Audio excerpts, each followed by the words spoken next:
Hello everyone, welcome back to my channel.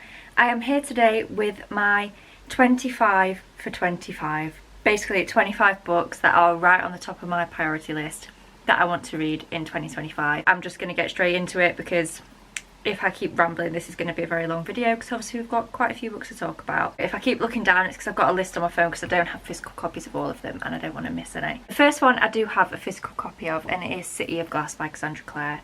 I read the first two books in this series quite a while ago now and didn't love them but I quite like her writing, I like the concept and the world. I just don't like one of the tropes, but I don't know how to explain it without spoiling it. So I'm not going to say anymore, but if you know, you know. The second book in this series, if you know, you know. But I already own this anyway. I want to give it a chance because I know this series is so beloved, the whole universe is so beloved, and people really rave about the later books. So I think I just need to kind of push through this so that I can get to the later books of Cassandra Clare's that I think I will probably enjoy a little bit more. But yeah, City of Glass is the first one that I really do need to get to at some point in 2025. We've then got two books that I don't have physical copies of. So Legendary and Finale by Stephanie Garber. These are the second and third books in the Caraval trilogy. I loved the first book and the next book relates to this, Once Upon a Broken Heart. I own the entire trilogy of this. I'm just going to put the first one on the TBR for now, but ideally I would read all of them this year. So yeah, books 2, 3 and 4, Legendary, Finale and Once Upon a Broken Heart, all by Stephanie Garber. They're all like in the same universe and you can read this without reading Caraval, but then it ruins Caraval. And I did really want to read that trilogy anyway. So I'm going to finish that one first and then hopefully get to this one. So that is 4 books.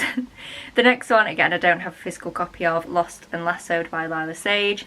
I love the Rebel Blue Ranch series. It's basically like Chestnut Springs but a bit shorter. I don't want to say not as good, just not quite as like in-depth I suppose as the Chestnut Springs series, but still really great. I still really love Rebel Blue Ranch and I'm very much anticipating the couple in Lost and Lassoed as well.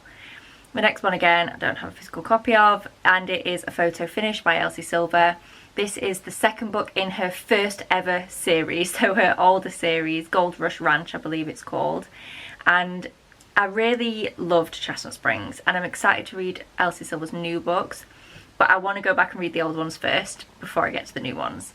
That being said, we've also got Wild Love. What number is this? 1, 2, 3, 4, 5, 6, 7, 8. Number 8 on the list is Wild Love by Elsie Silver because I do definitely want to get to her new series next year as well.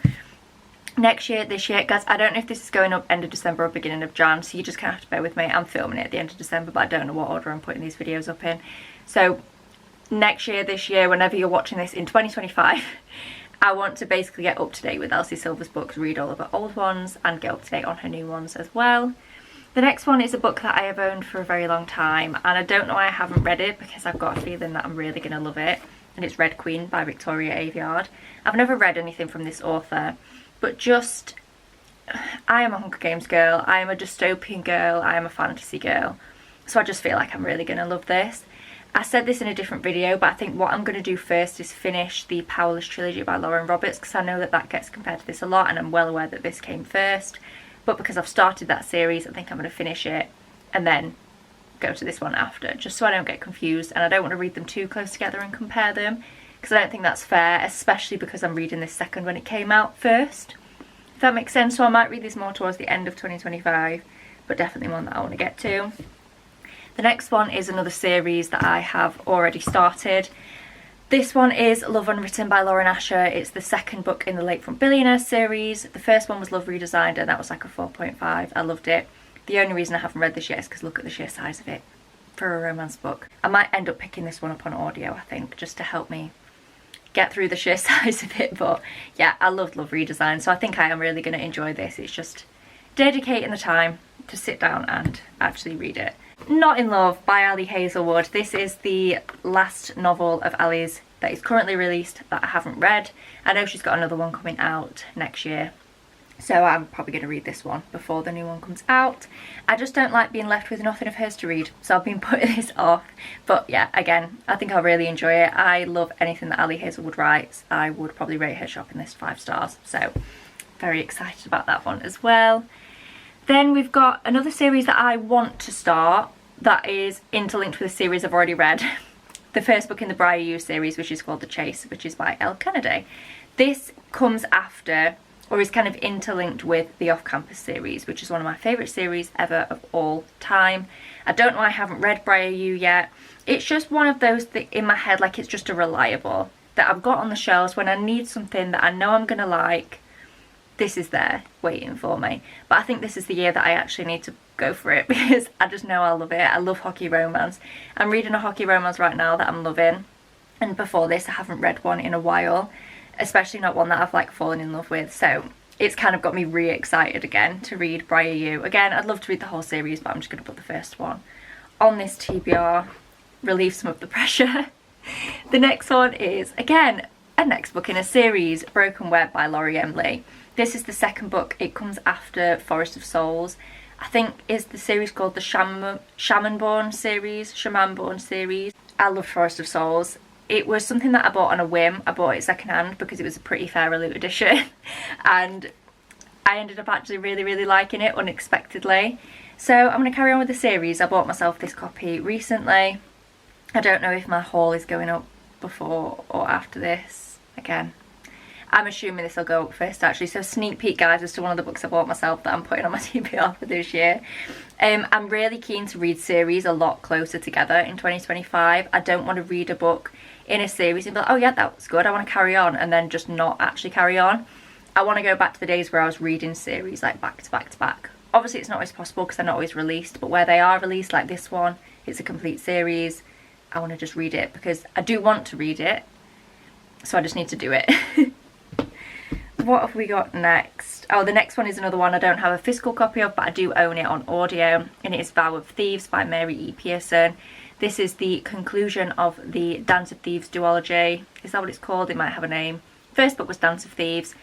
That book was okay. It didn't quite live up to my expectations. However, I know a lot of people have said that the second one is a lot better, and the first one wasn't bad enough that I don't want to carry on with the series. So yeah, Vow of Thieves by Mary E. Pearson. I'm going to try and listen to that one quite close to the beginning of the year, just so I can tick off an easy win series with it only being a duology. Then we've got a very anticipated read for me. I was going to say I don't know, I haven't read this. I do. It's because every other book in this series has been a 5-star, but this one has not had the best reviews from the girlies. So I am quite nervous, and it is Taming 7 by Chloe Walsh. I was so anticipating Gibbsy and Claire's book, but yeah, this hasn't had the best reviews. So I've just wanted to give it a bit of time before I read it. And I hope that I'm going in now with low expectations so that my low expectations will be exceeded. And hopefully I'll end up loving this one more than I am expecting to. I'm still so excited for it, don't get me wrong. But I'm just a little bit nervous because everyone else was excited and didn't love it. But we'll see. We'll see. The next one is quite a big series that I want to start this year. So in 2024, as we stand, we're like 3 days off the end of the year. And I've finished the Addicted Calloway Sisters series, and I'm just wrapping up Throne of Glass. I'm on Kingdom of Ash. So they were like my two big series that I've been reading throughout this year. So going into 2025, I'm in the middle of quite a few series, but they're all like duologies and trilogies that I can wrap up quite easily. Or they're just like interconnected romance series. Do you know what I mean? I'm not in the middle of like a big kind of epic series going into 2025, and I kind of want to be. So I'm going to start Zodiac Academy. I don't own it, I'm just going to read it on my Kindle because they're all on Kindle Unlimited, and I'm not sure how I'm going to feel about the series, but I definitely want to give the first, at least like the first 3 books a go. I know that's what people say. If you're not obsessed after the first one, just keep going for a bit and see if it grows on you. So I've just put the first one on my 2025 TBR, and we'll see how we feel about it. But yeah, I am tentatively very excited. I just want to get stuck into a big series again, where I can really like fall in love with the characters and with the world and like spend a good few months like in the series. It's one of the best feelings. Next, we've got another book that I've owned for a long time, and I don't know, I haven't read it. Before We Were Strangers by Renee Carlino is a second chance romance set in New York. I love anything where it's like, whether it be in fantasy or whether it just be in contemporary romance. I love a book where it's like they're meant to be together. They are soulmates, whether it be like fated mates in fantasy or just soulmates in a contemporary romance. I love that, and that's the vibe that this book is giving, like a very realistic kind of romance where they have actual issues that they need to solve. And it's also quite short, so again, I'm going to try and read this one quite near the beginning of the year, I think. And I'm keeping my fingers crossed that I love it, because that is one of my 5-star predictions. I'm not doing a whole 5-star predictions video, I don't think, for 2025. I might just run through a few. I'm going to do like a doing book stuff for the new year vlog. I'll probably run through some of my 5-star predictions for the year in that, but this is definitely one of them. Then we've got another one I own on my Kindle, but I don't own a physical copy, Just for the Summer by Abby Jimenez. I know she's got another release coming out next year, and I have read Part of Your World and Yours Truly, so the next one is Just for the Summer. I would like to read that before her new release comes out. Then we've got another fantasy series. I think it's a trilogy, this one, and it is The Gilded Ones. I've owned this for a long time. I bought it because it had gorgeous sprayed edges. I don't know much about this, but it just intrigues me. The cover is absolutely stunning. So yeah, I'm very intrigued to read this one. Again, I'm probably going to wait a little bit for this one, more towards the middle of the year when I've ticked off a few of the trilogies that I'm already in the middle of. But I am very much anticipating picking this up when I've got the capacity to enter a new fantasy world. Next we've got What Happens After Midnight by K.A. Walther.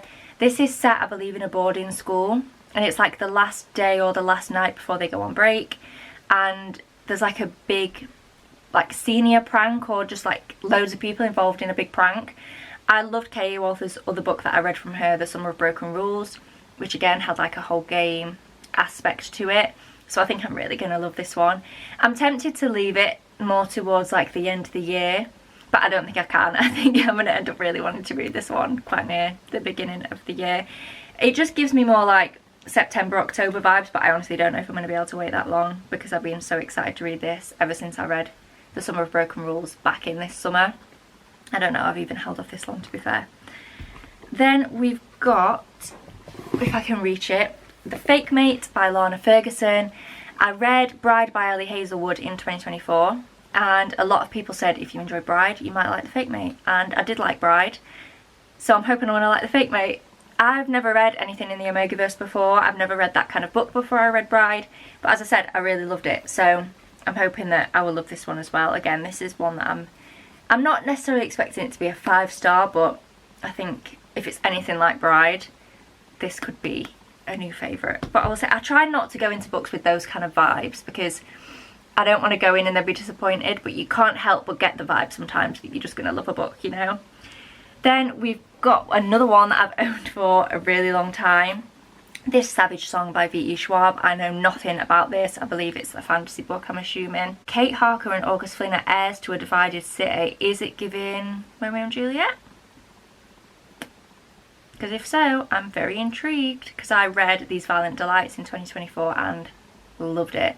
So if this is anything like that, I'm very much even more excited for this one now. I think, is this a duology? Maybe, or it could be a trilogy, I'm not sure.